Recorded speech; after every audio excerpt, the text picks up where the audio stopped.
Hey guys, it's Kevin with Hidden Heights Farm. So the news, meteorologists are calling for single-digit temperatures this weekend into next week. So you guys that have homesteads and farms know how that goes when you have animals. You always got to put them first.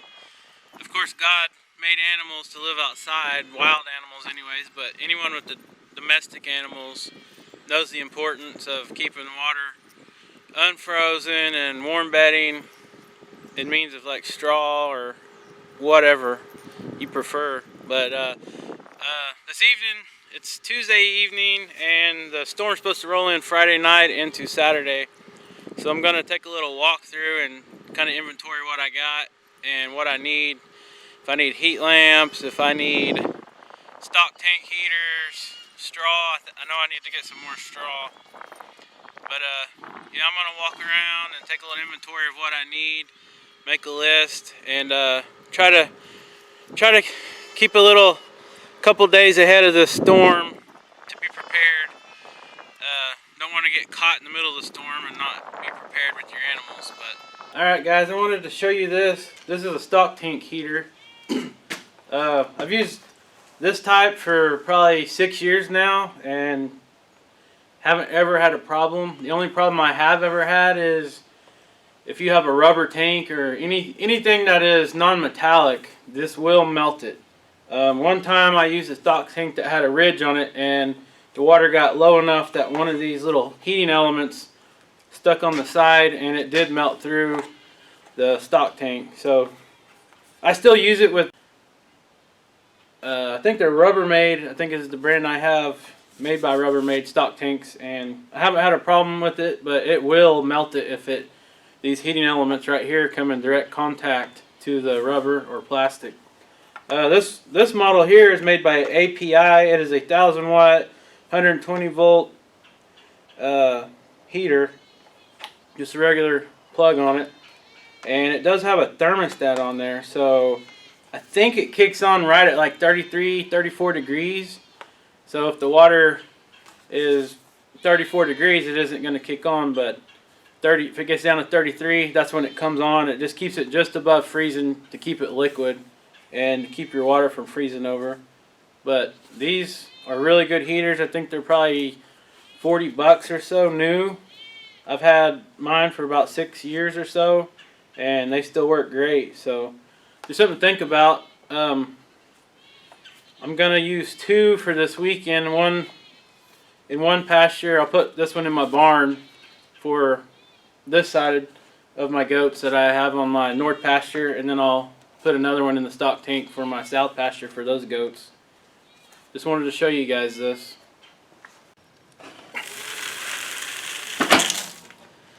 So right now I'm feeding my goats a mixture of 16% goat feed that has medication for coccidiosis in it, and then I am giving them a little bit more of three-way with rolled corn in it. I have this,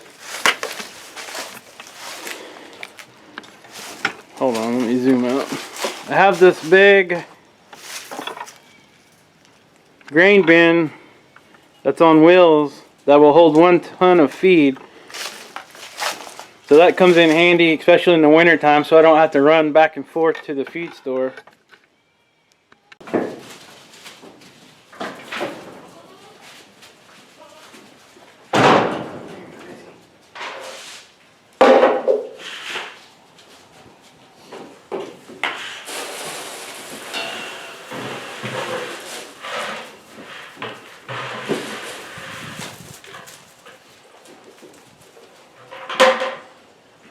And right now when I feed my dogs, the chickens are doing good. We've been having an overabundance of eggs.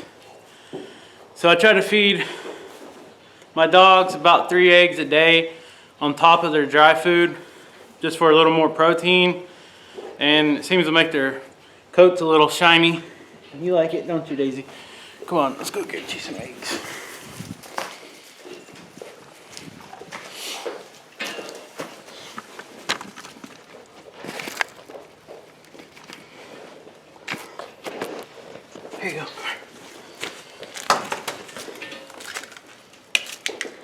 Daisy keeps running off with her food bowl. So I'm constantly having to find it or just feed her on the ground. Here you go, girl. Here, show me how you eat your eggs.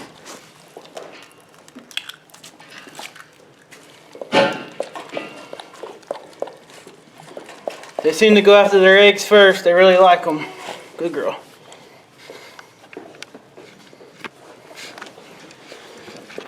So here is the water bowl that I've been keeping in the barn. If it's around 30 degrees, it usually don't freeze.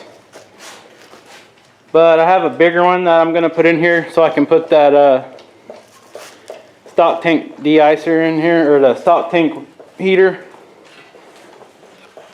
They're chowing down on their food.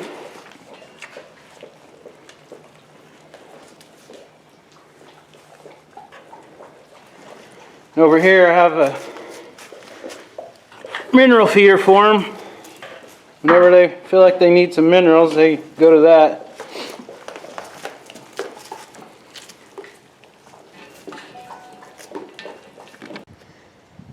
Here's a bigger stock tank I'm going to put in the barn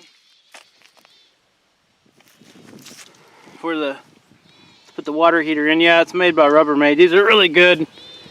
These are tough little tanks. We've got 3 inches of rain in the last couple weeks, so haven't washed this thing out in a while.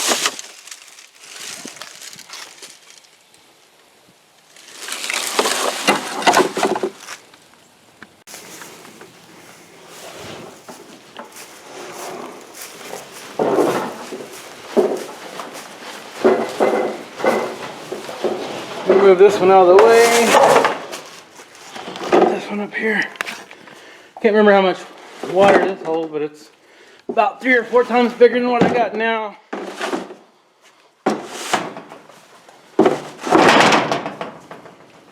There we go.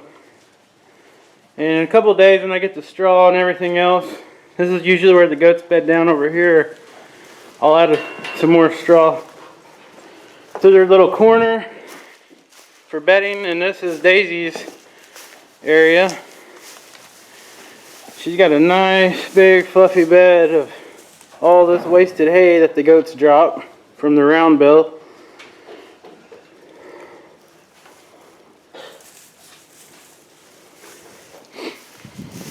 And then I also have this stall here in case anyone gets sick or I need to keep anyone up. And it has fresh straw in it, so it's a 10 by 10 area. It's got all new straw in it in case I need it.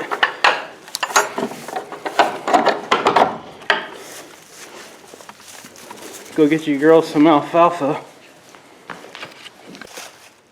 So here's my alfalfa square bales I got for them. I usually feed them a few flakes every day. I'll probably pick up a couple more bales in a few days when I go to the feed store to get the straw for their bedding. Yeah, you girls smell this already, don't you? They eat this alfalfa up like candy. It don't last no time.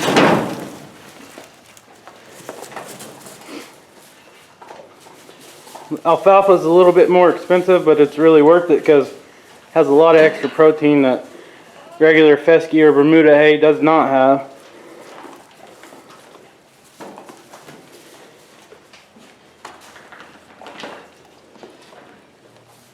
I need to come up with a name for my new Billy.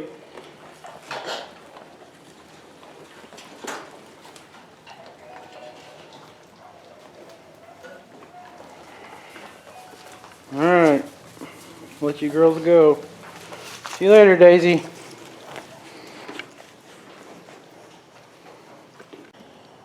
So, another little update about the rat problem I had in the tractor.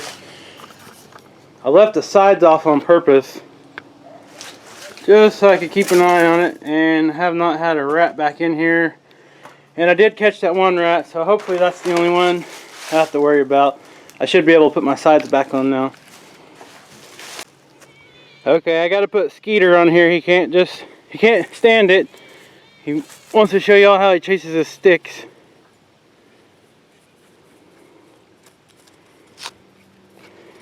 Oh. Come on. Come on. Come on, show off.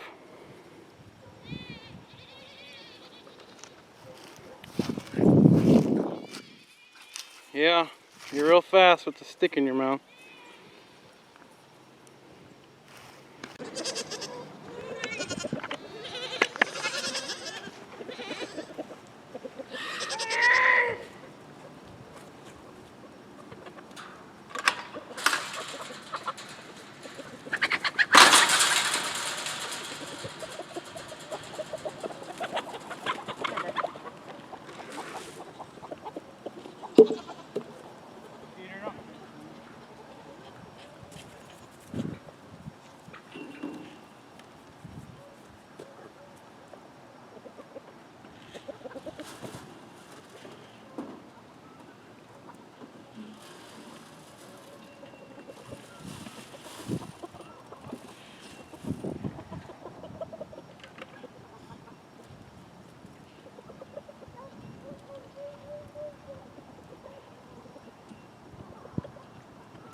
So does anyone else use their hoodie as a pocket to hold their eggs that you collect from your coops?